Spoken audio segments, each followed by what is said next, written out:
Okay, my name is Ranga Pallawala. I'm a program manager for South Asia in an organization called Practical Action.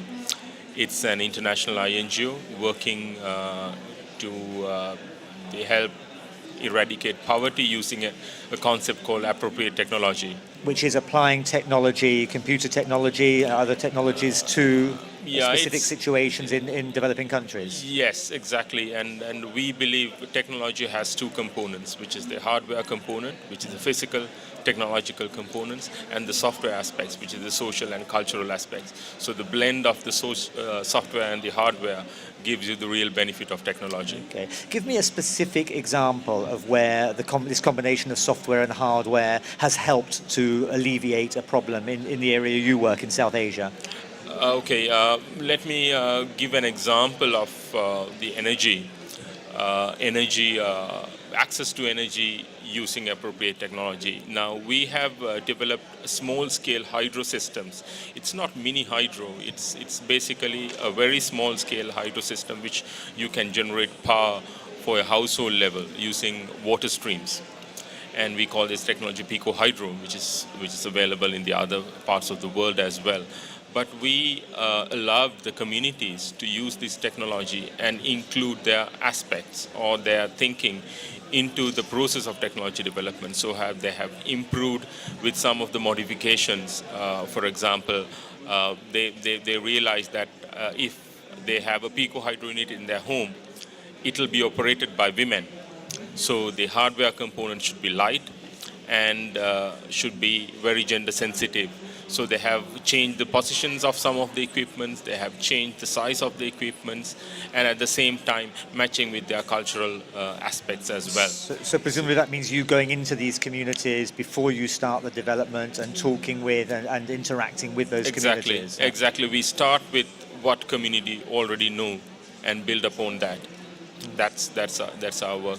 Which must be very interesting at times. Generations of traditional ways of doing things, which can be modernized with modern technology. Exactly. Some of the modern technologies are rejected by some communities, especially in South Asia, purely because of the social and cultural aspects. So if you have not recognized the social and cultural aspects, this technology might not be a solution for either poverty reduction or for climate change adaptation or mitigation. So inclusion of socio-cultural aspects into technology is a very critical thing. Right. I mean, is there a feeling that in the past some of the bigger organisations, the developed countries, have gone into developing countries, into small communities, and perhaps been a little patronising in their attitudes? Is that something we're trying to fight against? Yeah. In a way, I will put it like this: in the general development model, what the people have tried most of the time is applying large-scale technologies using a blanket approach. So, for example, technology in Europe can be modified slightly and apply in Sri Lanka, all over the places in Sri Lanka. That's the attitude. But unfortunately, the diversity, even in a smaller country, especially areas like Asia, is very high. So the technology also should be diverse and diversified based on these needs. It can be ethnical, it can be religious, or it can be environmental. If these diversifications are not recognized, it won't work. So blanket approach of using technologies all over the places might not work. So it should be local specific. Blanket technology, I assume, is cheaper than diversification. Is there a cost element here? Yes.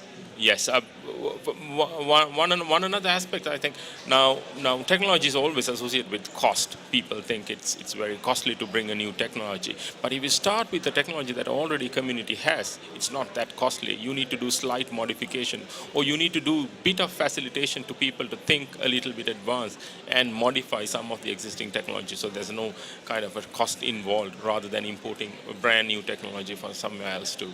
to the communities. And is this attitude, is this approach gaining interest here? Have you found people interested in this approach here at COP17? I think this approach has been gaining attraction since we have realized the climate change challenges are there and it's mounting.